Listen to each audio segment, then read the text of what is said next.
Erina Gudono foto prewedding adat Bali, ekspresi datar Kaesang Pangarep disorot, singgung soal hati. Erina Gudono memamerkan foto prewedding terbarunya.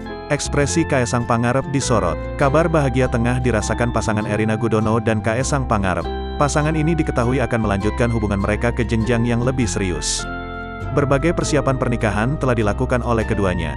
Terbaru, Erina Gudono membagikan potret prewedding. Berbeda dari sebelumnya, kali ini Erina Gudono dan Kaesang Pangarep mengunggah potret prewedding dengan mengenakan pakaian khas Bali.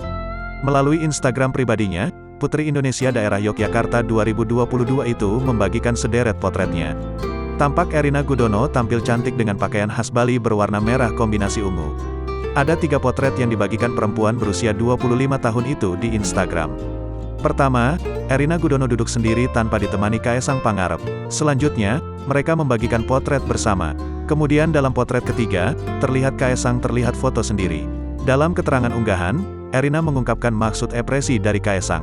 Walaupun mukanya nggak senyum, hatinya berbunga-bunga kok, tulis Erina Gudono dikutip Tribun Style dari Instagram, Sabtu, tanggal 12 November tahun 2022. Sebagian warganet turut memberikan komentar terkait ekspresi Kaesang Pangarep di unggahan itu. Mas kalau foto prewed mbok ya senyum. Senyumnya Mas Kaesang Pangarep mahal ya mbak, Mas Kaesang Anda kurang senyum. Mas Kaesang gayanya jangan tegang gitu napa, Mas Kaesang jangan tengang ya kalau sedang difoto, santai saja, biar kelihatan oke, komentar warganet.